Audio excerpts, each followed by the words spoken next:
To whom it may concern, I'm writing this from the walls of Willowbrook Mental Asylum. Sorry that it's in crayon, but those sons of bitches think I'm too dangerous to give me anything but. I'm in here against my will. They say I'm hearing voices, but I know I'm not crazy. You believe me, right? I'll tell you why I'm in here, and then maybe you'll believe me and help me get the hell out of here. When I got out of college in '75, life was going great for me. I had met the woman of my dreams, had a kid on the way, and best of all, a degree with a future. I was aspiring to be a writer, my lifelong dream. I'll never forget the first thing I got published.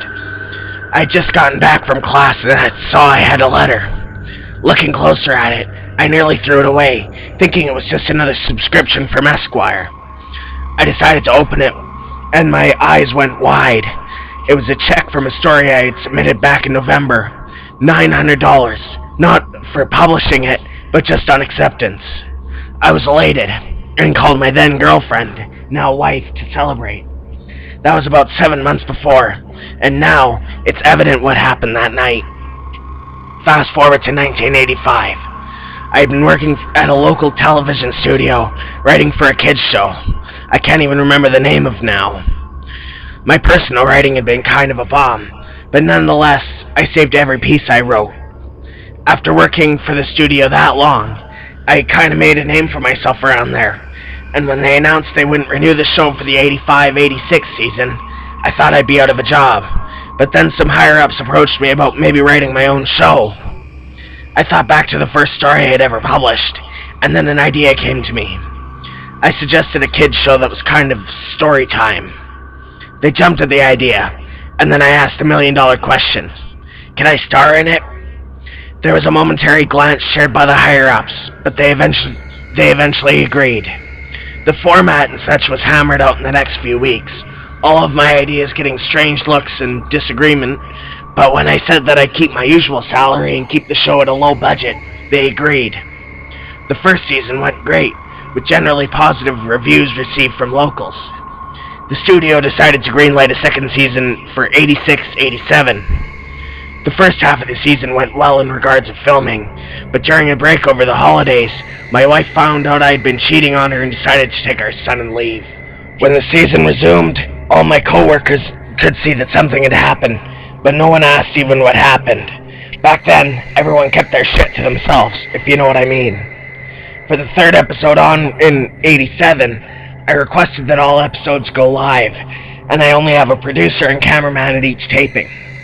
During the week between each taping, I would hold myself up in my now empty house and write the new episodes. I only told the studio head what had happened, because he wouldn't leave me alone, and so, though reluctantly, he stepped back and granted my requests. I only saw my son twice during the final 4 episodes of the '87 season. The first, when he came to visit on the weekend, and the second time when he starred in the third-to-last episode, when he had an accident. He was kind enough to step the wrong way when he climbed the stairs, and fell, breaking his neck. I had just bought a new camcorder and was testing it out, and then when my son came over, I decided to film him for the hell of it, now that I lived all alone. I caught the perfect moment as he lay at the bottom, broken neck, and decided that it would be the perfect shot to include in my show. The next episode, I decided that the younger of those 2 little shits would be the perfect star. I had been following him for weeks, and then finally struck in the dead of night, snatching him from his bed. He screamed a lot when I got him back to the set, and then he screamed one too many times, so I decided that the show would go in a new direction. That was the best part, seeing the light leave his eyes as he lay dying at my hand. The last episode, that was the funnest one. That little shit's older brother had seen me, and it was time for him to die.